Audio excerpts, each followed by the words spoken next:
Fellas, you know Degree Cool Rush deodorant, right? Well, last year they changed the formula, and guys were mad about it. One dude even started a petition. So guess what? Degree heard us, admitted they messed up, and brought the original Cool Rush scent back exactly how it was. And it's in Walmart, Target, and other stores now for under $4. So grab some and remember why its cool, crisp, and fresh scent made it the #1 men's antiperspirant for the last decade. Degree Cool Rush is back, and it smells like victory for all of us.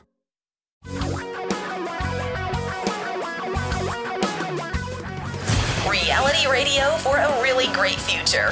We're talking real money. Hey there, I'm Don McDonald. Welcome to the Talking Real Money podcast. It's the Friday edition, which means Tom's not here today. It's just me. And so for the bulk of the podcast, I'm going to go through a bunch of your questions that were sent in at talkingrealmoney.com through the microphone button there. And they usually sound pretty good. I had to tweak a little bit, but not bad. But before we do that, I want to start with one of my both favorite and least favorite topics. I sort of have a love-hate relationship with the topic. I have a hate relationship with the actual product itself. And what do you think we're talking about? Yeah, cryptocurrencies. There are a lot of things wrong with cryptocurrencies, but when was the last time you're a a smart person, you watch or listen to the news or read the news. When was the last time you heard of a $600 million robbery? Bank? No, I can't remember one. I do remember a $300 million jewel heist, and there was a 300 million yen, but that's not, yen aren't worth 300 million. 300 million yen are a far cry from $300 million. But recently, there was a $600 million theft of Tether, which is the cryptocurrency that is tied to the dollar. It's supposed to always have a dollar value, although there's some question as to whether it will or not, because there are risks associated with the securities they're putting the money into to give you that dollar thing, and they're not regulated like money market funds. But even that is not the issue. It's not the issue. Even the theft is not really the issue, but how secure is your money if somebody can hack a computer and take it all out? Now, half of it's been returned. Well, they say technically almost all of it's been returned by the hacker, but 270 million of it is still under the control of the hacker. So we don't know what's going to happen with that. But no, what this got me to thinking about is that the first thing that sprang to mind when I read about this was, well, this is the wild, wild west. It really is. It's the wild west of money. It's a lawless land where you don't know what you have. And it's a boom or bust kind of thing, too, like the Wild West, where you made your fortune in the mines, or you made your fortune selling stuff to the people in the mines, or you made your fortune providing gambling or liquor or whatever it was you were providing to them. But more people than not lost everything. Many succeeded beyond their wildest dreams. But the bulk, as is usual, didn't do so well. And what else was common during that period in our history? A proliferation of currencies. From the beginning of the United States, there were all kinds of currencies issued. Banks would issue currencies. Communities would issue currencies. People would issue currencies. And some currencies were good and some were awful. And currency prices rose and fell relative to one another, sometimes violently. The prices fluctuated wildly. And from one moment to the next, you didn't know what your local currency would buy in dollar terms. Does that sound familiar at all? Eventually, all of those weird forms of species vanished because they didn't work as a currency. Cryptocurrencies are an oxymoron. They're not currencies. Okay, well, they're a contradiction. They're crypto, but they're not currency. What are they? Speculative vehicles created out of pretty much whole cloth. Now, I know, once again, I'm going to catch flack from the youngsters in the crowd. Yeah, you little whippersnappers. Because I'm out of touch. Well, you know what?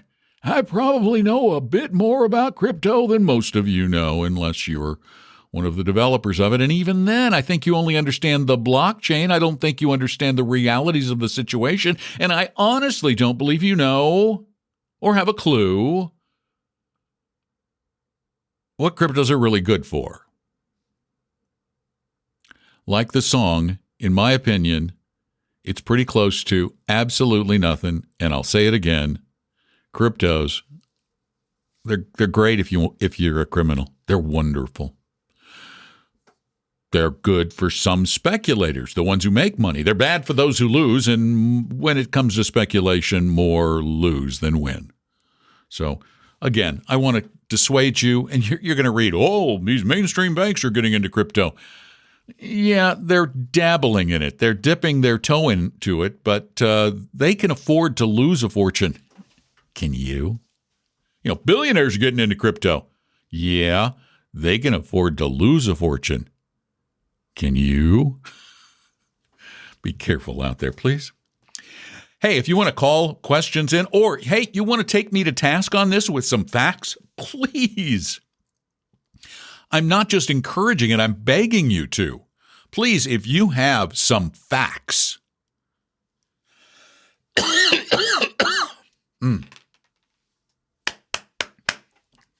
about what makes cryptocurrencies good for something. I've been asking for a long time. Please call and tell me what it is specifically. I'll give you as much time as you need to explain it.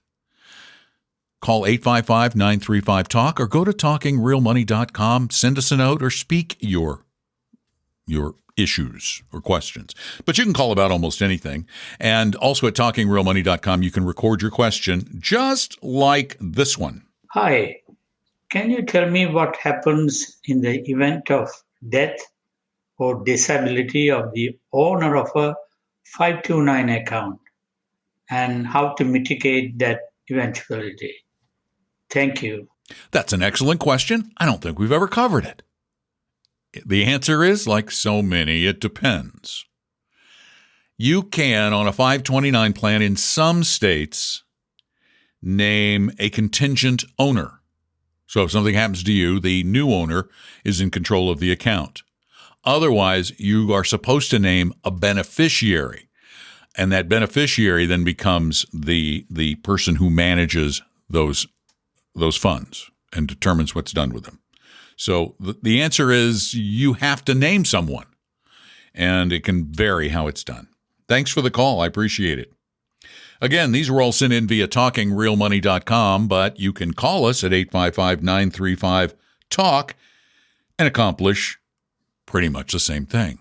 Hey, Tom and Don, this is Elliot. I'm over here in Denver, Colorado. I recently was listening to you guys. I've been listening for over a few months now, thanks to the Stacking Benjamin podcast. They said give you guys a listen, and I've definitely become a regular fan. And I took your risk quiz. I am sitting here at 82 out of 100 for risk tolerance. And the question I have is, you said in a recent podcast that you recommend being in emerging markets. And this risk quiz said I should be in VTWAX, which is a total stock world index.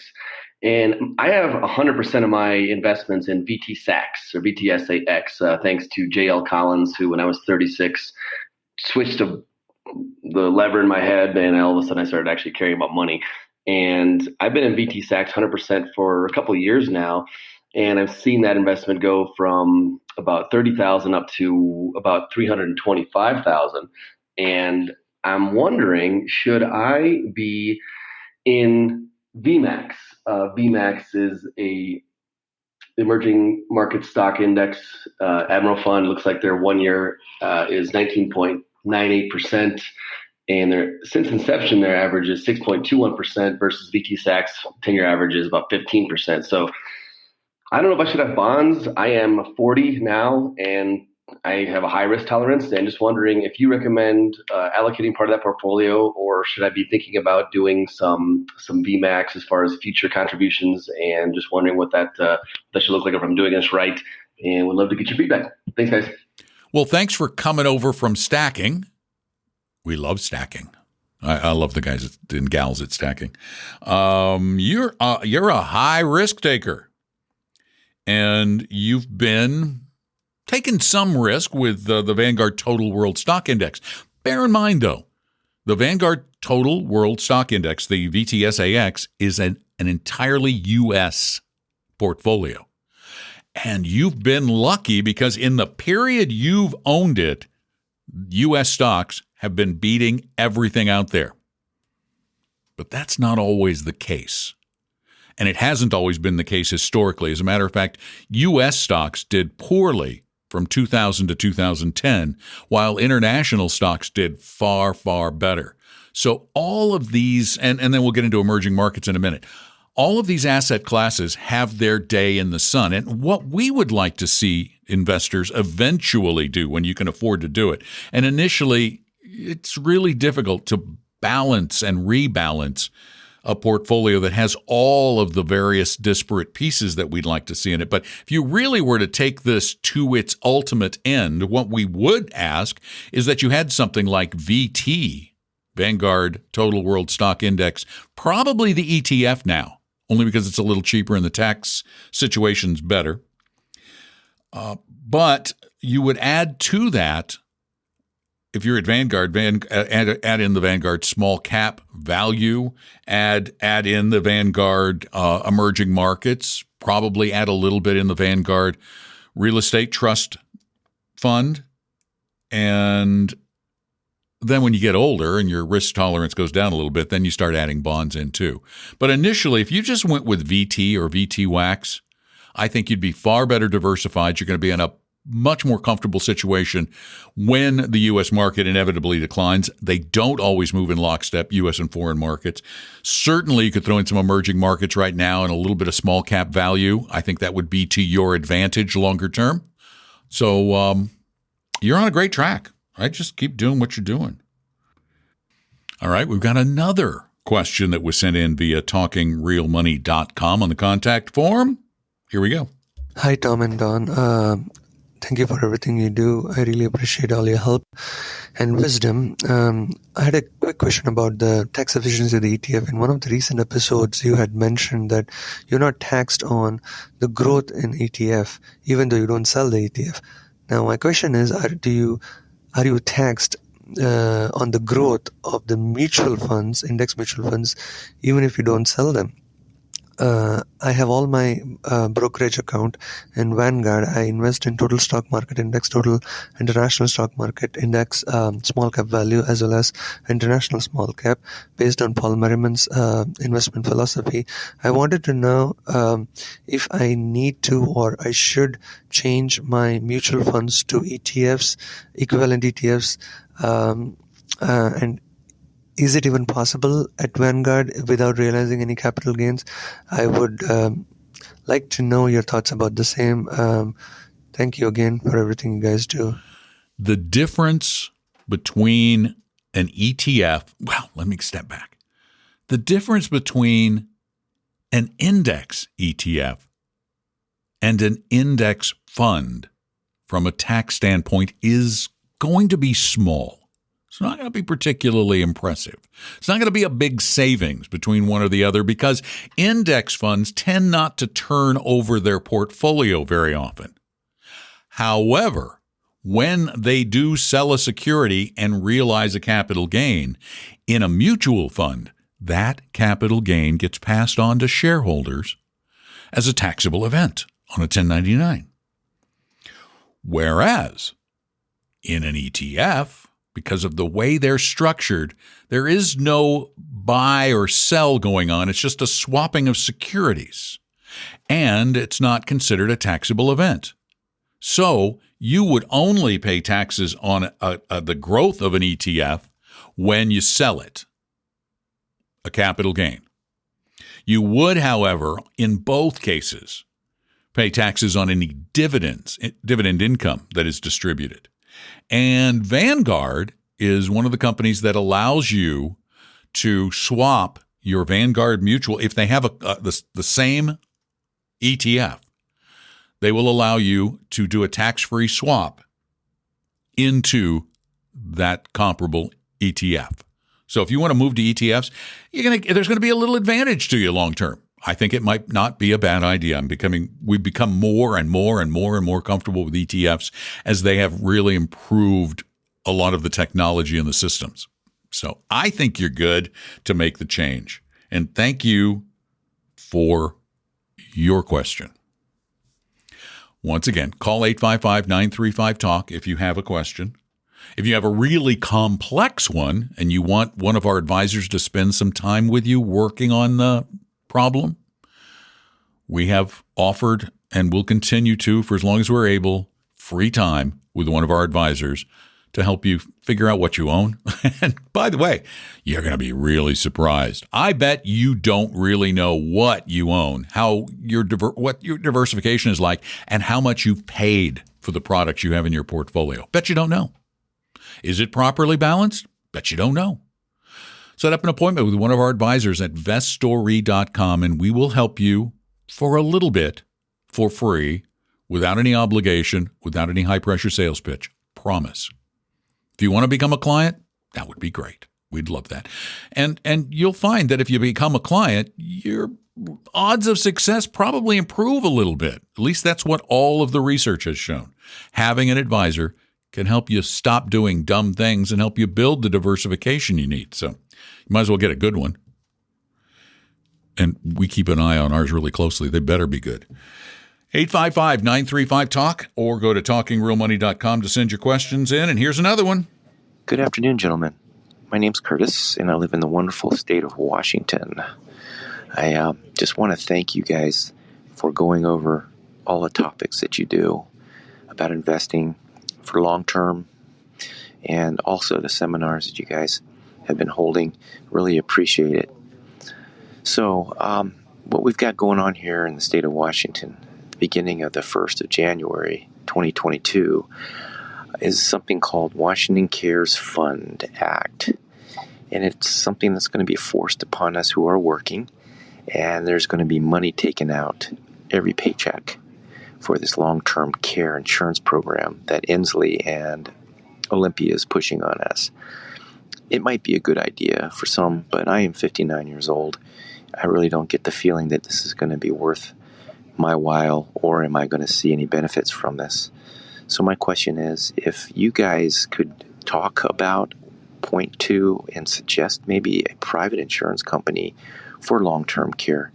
It is an important topic, and I think the younger you are, the better off you are getting it now.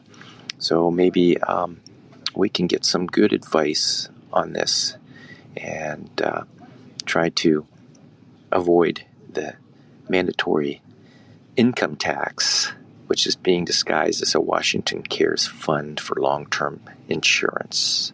Thanks, guys. Appreciate the time. There is a lot of political angst about Washington Cares because, yeah, it is. It's a backdoor tax. It's a tax for a specific purpose. It's kind of like in your property taxes.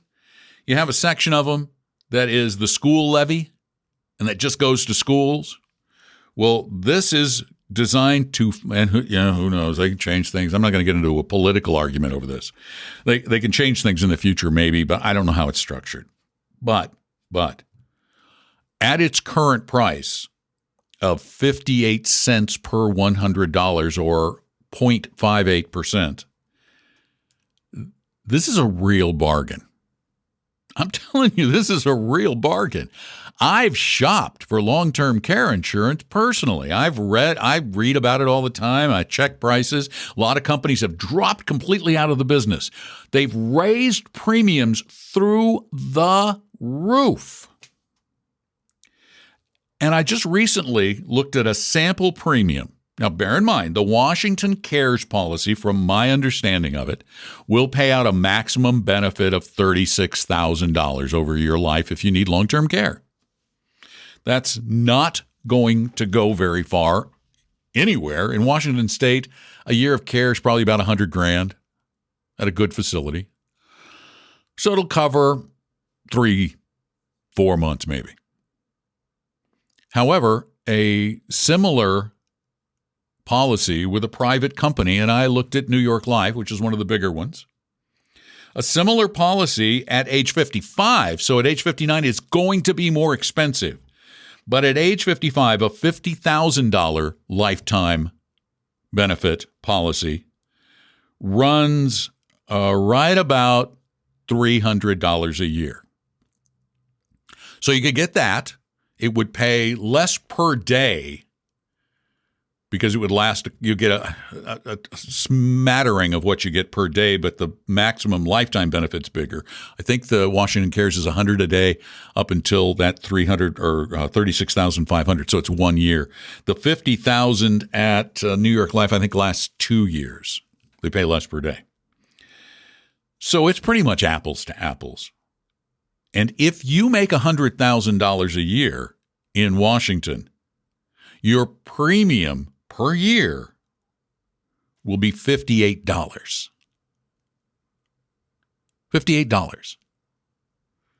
So you can do the math. If you make $200, it's $120. This is actually a really good deal for an extra little long-term care policy. So you can go out shopping. AARP has, I think they use New York Life. There are a number of websites where you can shop for it, but there just aren't a lot of people playing in the space. And when you are approaching 60 years old, the prices get really high. Trust me, as one who is now in his 60s, they're not cheap. I opted not to get one. I'd be thrilled if Florida had a program like this, but they don't. So if my wife or I have to go into a facility, that money is going to come out of our savings. We're, in essence, going to be self-insured. And that's what probably most of the people in America are going to be, because this is really a mess. Long-term care in America is a mess. Do you know what you have to spend spend your assets down to get Medicaid? It's like a couple of $1,000. You have to be totally and utterly impoverished to get care from the government. So this $36,000 for a lot of people could be a lifesaver. I don't think it's such a horrible thing, and it's certainly cheap right now. They're not going to have the kind of overhead, I guess, that the private companies would have either. So those are your choices. You got to get private care. You're going to pay through the nose for it. I can guarantee you will. Guarantee it. And then let's take one last question. Oh, comment in this case. Hello, Don and Tom. I was listening to your podcast and I heard that you were contemplating the T-Mobile internet connection. That's what I have. It seems to work fine. You might want to have Tom Cock look into it because I think it's going to be a great advantage to him if his internet connection is as poor as you'd say. Thank you very much. Bye-bye. I'm trying to get it for him because he won't get it on his own. He's not very good at this tech stuff. And so, in essence, I do all of this shopping for him. And I've looked into everything for poor Tom. Tom has, by the way, in case if you haven't listened to the Saturday show, you're not going to know what we're talking about. But Tom and I connect over the internet on Saturdays to do our show live. Now, the podcast we can connect over the internet, but record the audio on our separate computers, so the quality is much better. But when Tom and I connect over the internet, he has a Comcast cable system in his neighborhood where his download speeds run about 10 to 15 megabits per second. It's pathetic. And we've called everybody. CenturyLink, they don't serve the neighborhood. Ziply, they're coming someday, they say. Looked at Starlink, the Elon Musk thing.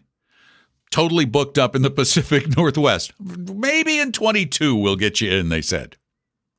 And so I looked. I put in his address for the T-Mobile internet. Now that T-Mobile is rolling out 5G all over the place, they've got the speeds, they've got the bandwidth to provide home internet, which I think is awesome. It's a great form of competition. It's only $50 a month. And I've used T-Mobile's 5G, and it's very fast. It's really good. I like it a lot. The thing is, it's not available in his neighborhood. You see, Tom chose to move out to an area that many of you in the Sandal area will know well, and it's out in Snohomish County. It's really not Woodinville. It's more like Maltby. It's kind of farm country. Although he does not live on a farm. He lives in one of the newer, many years now. But they just don't have good internet service out there. And it is sad. I mean, we're talking about the Seattle metro area. Isn't it a tech hub? I just think it's deplorable that one part of the Seattle metro area, and he's not that far out of town. He's up 522. He's not that far out of town. And the internet service up there is this bad. It's just, we're getting to the point where internet is it's almost a requirement to live in this world. And it certainly is for us. So that's why somebody sent the note, and thank you for sharing that. And I'll we sent T-Mobile, I said, let me know when you have the service. And by the way, T-Mobile is in the Bellevue, Washington area. That's their headquarters. And we mentioned it on the show, and not a soul responded and said, we'll get a tower up at Tom's house tomorrow. I didn't think they actually would. That's joking. All right. I think we're done. I think it's time for the weekend. And the weekend means we do our live show on Saturday from 3 to 5. You can listen to it online. If you want to listen to it, go to talkingrealmoney.com. We've got a link right there where you can listen live on Saturdays from 3 to 5 Eastern, noon to 2 Pacific. And you can also call live during the show at the same number we use the rest of the time, which is 855-935-TALK, 855-935-8255. And I want to thank you for being a part of the show. And please, please, please spread the word, because in this business, literally, the more the merrier. Talk to you again really soon. Have a great one.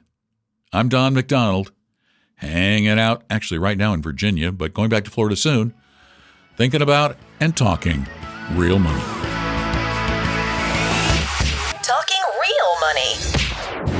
We hope you realize that the information provided on Talking Real Money is for educational and hopefully enjoyable purposes only. Providing personalized financial planning or investing advice takes time, so please consult with a really good fee-only fiduciary investment, tax, or legal advisor. We know a good one. Investing must always involve risk. In other words, you can and probably will lose money at times. Also, as much as you want it, no one can accurately, consistently predict the future. So past performance doesn't tell you a darn thing about what the future will bring. Unlike many other programs that say something similar, Talking Real Money is not trying to get you to buy or sell any financial products or securities. Instead, the program is provided as a public service by Vestry, a fee-only registered investment advisor. Thanks for listening, and please visit talkingrealmoney.com for more information and disclosures. That's a wrap.